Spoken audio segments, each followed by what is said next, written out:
Sziasztok! Egy ecetes krumplisalátát fogok most készíteni ebbe a nagy melegbe. Ez nagyon praktikus. Szerintem sokan ismeritek, de aki még nem, annak mutatnám, hogy az előmunkálat annyi volt, hogy megfőztem a krumplit sós vízbe. 1 kilóval fogok dolgozni, ez már ide ki van mérve, de hagytam itt meg, hogy meg tudjam mutatni, hogy amikor megfő a krumpli, azt úgy lehet megállapítani, hogy megvan a főve, hogyha így beletoljátok, az ujjaknak mutatom a kést, akkor ilyen könnyen belemegy. Jó, de ezt nem így a kezetek előtt kell kipróbálni, csak így az edénybe, hogy ha könnyen beleszaladna, akkor jó. Nem kell túlfőzni, tehát mikor már repedne rajta a héj, akkor az már túl van főve, úgyhogy azt nagyon hamar le kell zárni. A lényeg, hogy olyankor leöntöm róla a vizet, és öntök rá hideg vizet egyszer, meg még egyszer. És akkorára pont olyan lesz, hogy meg tudom fogni kézzel, és így a vízbe hagyva pucolom, hát addig is a vízbe volt, nem, mi baja lenne, és ilyen könnyen le lehet húzni a héját, nem kell ott vakargatni, meg kapargatni, meg nem lesz forró se, meg semmi.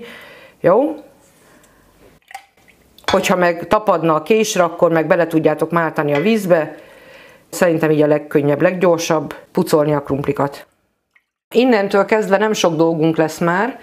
Megpucoltam 2 nagyobb fej lilahagymát. Na, a hagymát nem érdemes belőle sajnálni, ez nem feltétlenül csak lilahagyma, lehet bármilyen hagyma, ami otthon van, jó? Fél főre fogom vágni. Mondjuk ez a fél karika, az meg lenne a fél fő, hogyha keresztbe vágva így vágnám.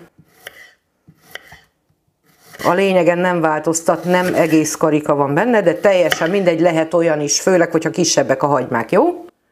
Ez a hagyma egy olyan 25 dekányi biztos megvan kényelmesen, nem sajnáltam belőle. Egy fél liter vízzel fogok dolgozni, én ezt egyébként most lehűtöttem. És kavarni fogunk egy nagyon egyszerű dolgot, mint egy uborka saláta alap, az lesz az alapja, amibe kerül ecet. Azt mondja, hogy 1, 2, 3, 4 evőkanállal tettem, ez nekem 10%-os. Aztán megy bele só,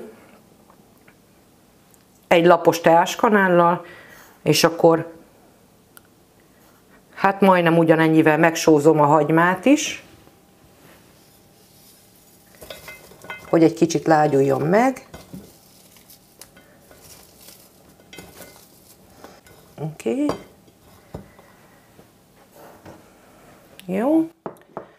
És akkor ellensúlyozzuk az ecetet cukorral. 3 evőkanál cukrot fogok beletenni, és akkor megnézem, hogy mi az ábra.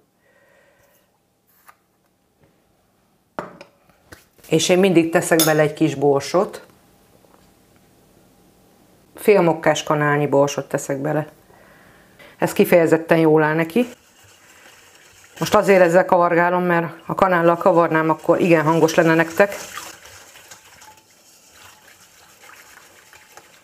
Még el nem olvad. Nem olyan sok idő. Na, ha jól elszédítettük, vagyis hát kezd el olvadni a cukor.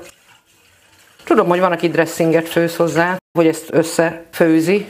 Nem látok értelmét, mert minek. Aki ismeri a krumpli természetét, az úgy is tudja, hogy felszívja a nedvességet elég jól. És itt az idő a kérdés, hogy minél tovább áll, annál finomabb lesz. Így kevesebbet kell várni, ahhoz képest. Na. Jó, el is oldódott. Akkor ez is megvan. És tehetjük össze, amink van. Egy tálkába elkezdem alulra felszeletelni a krumplit, körülbelül fél centisre, de lehet végnyabbra is, ahogy nektek tetszik, jó? Alulra teszek egy sort, úgy nagyjából, jó? És akkor jöhet ide egy kis hagyma. Belemorzsolva. Jó? Megint krumpli. Hát gyerekek, még el nem fogy. Rétegezünk. És hogyha veszitek a krumplit, ha 1 kiló 10 dekányit vesztek, akkor mire megpucoljátok, körülbelül akkor lesztek 1 kilónál. Úgy lehet kalkulálni, csak azért mondom. Mert hogy ez nekem a tisztított súly. Akkor ez kész is van, ez az 1 kilónyi.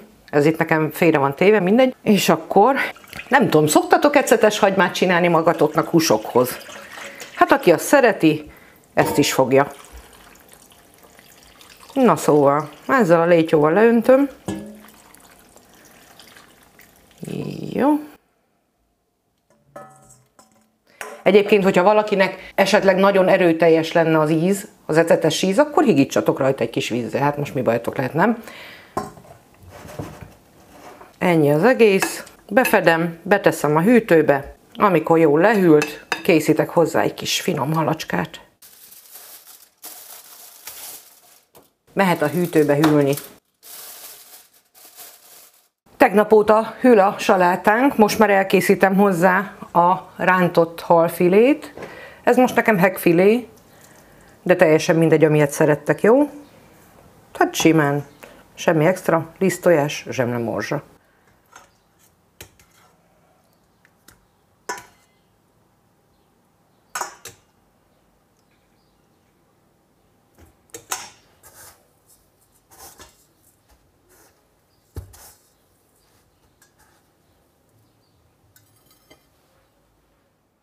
Amikor már szépen kezdenek sülni a halak, akkor megforgatjuk. A hal egyébként be volt sózva előtte, mielőtt paníroztam. És a tojásba is tettem sót, mert a hal igen szereti felfelé szedni a sót. És ezek nekem nem vékonyak, megvan a vastagságuk, emiatt én 7-esen sütöm a 9-esből ezeket, hogy süljenek át azért. Kisültek a halacskák, és akkor most már kivettem a hűtőből hozzá a salátát is, és ha tényleg állt egy éjszakát, vagy legalább 8 óra hosszát, akkor lehet így szedni, hogy kicsit felkavarjuk, azért, hogy mindenhol érje előtte a lé. Ha nem főztük szana szét a krumplit, akkor ez nem probléma. Jó. És akkor nyugodtan mehet akár lé nélkül is, mert benne lesz az íz. Ha nem tudtunk ennyit várni, akkor lehet levével együtt kis tálkába adagolni. Ez csak egy javaslat, ha hirtelen kell. Na. Szóval a hagymát nem sajnáltuk róla. Oké. Azt nehogy azt gondoljátok már, hogy magamnak meg nem sütöttem itt hekket, azt óhajtottam. Orli módra sütöttem ki, a következő videóban meg is mutatom, hogy ezt hogy csinálom. De tényleg csak azért abba mutatom meg, mert nem azért, mert olyan nagy szám, hanem mert az idejét ne vesztegesse senki, aki tényleg a salátát akarja megnézni. Úgyhogy azt abba röviden megmutatom. Rántott halat szerintem mindenki készített már, tudja, hogy mi az ábra. Szóval, ha úgy van, és úgy gondoljátok, akkor tökmagolajat javaslok rátenni, 1 vagy 2 evőkanállal. Én nem feltétlenül szoktam rátenni, csak az apáéra, hogyha lével együtt szedem, mert neki jót tesz a szervezetének, feltétlenül meg ő szereti úgy jobban. Én nem szoktam rá igényelni semmiféle olajat, sőt, ha sima olaj van otthon csak, akkor semmiképpen nem javasolnám rátenni, akkor így naturba inkább. Mindenkinek jó étvágyat kívánok hozzá, akinek kedve van és elkészíti. Puszillak most is benneteket nagy-nagy szeretettel. Sziasztok!